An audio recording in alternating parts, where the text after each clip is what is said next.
Èyí ni ètò Iri Owuro níbi tí a ti ń yiri ọ̀rọ̀ Ọlọ́run wò láti lè dàgbà sókè nínú ẹ̀mí àti fún ìtọ́ni bí a ti ń jáde lọ lójoojúmọ́.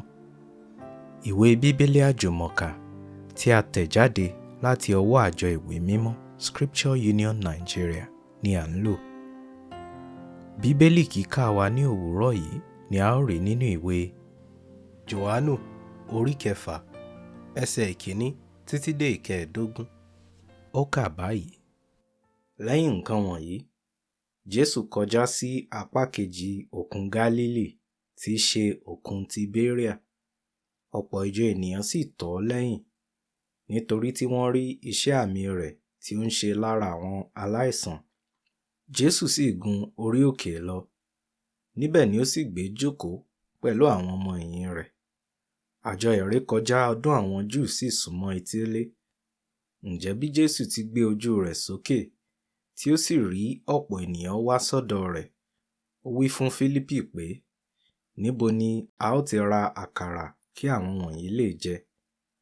Ó sì sọ èyí láti dán an wò, nítorí tí òun fúnra rẹ̀ mọ ohun tí òun ó ṣe.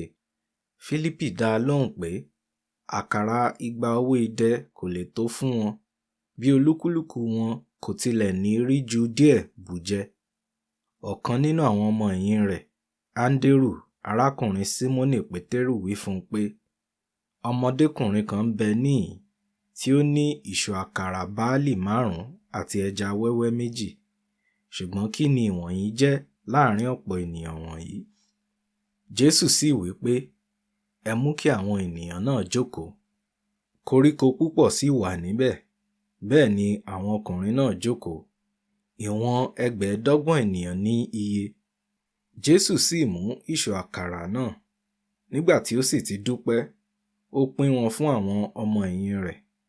Àwọn ọmọ ẹ̀yìn rẹ̀ sì pín wọn fún àwọn tí ó jókòó. Bẹ́ẹ̀ gẹ́gẹ́ sì ni ẹja ní ìwọ̀n bí wọ́n ti ń fẹ́. Nígbà tí wọ́n sì yó, ó wí fún àwọn ọmọ ẹ̀yìn rẹ̀ pé, ẹ kó àjẹkù tí ó kù jọ, kí ohunkóhun má ṣe ṣòfò.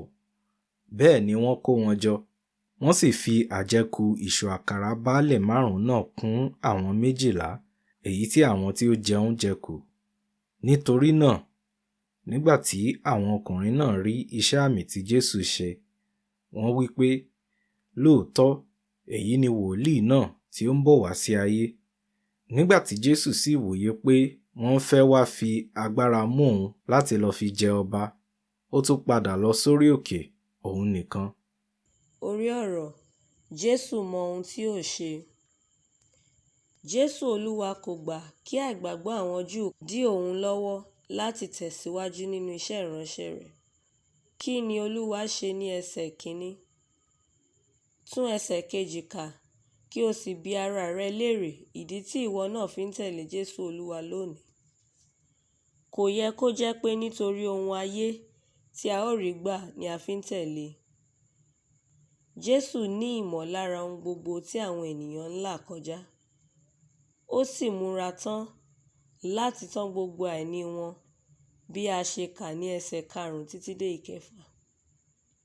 Irú ipò wo ni Fílípì àti Áńdérù fi hàn ní ẹsẹ̀ 7 sí 9?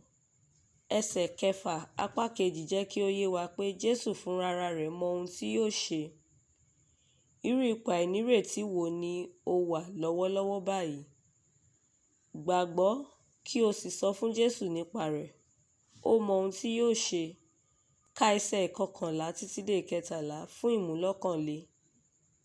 Kí ni àwọn tí ó rí iṣẹ́ ìyanu yìí fẹ́ ṣe? Ẹsẹ̀ 14 títí dé 15. Kí ni ó yẹ kí wọ́n ṣe dípò èyí tí wọ́n ń ṣe yìí? Fún ìrònú, ka Fílípì orí 4 ẹsẹ̀ 6.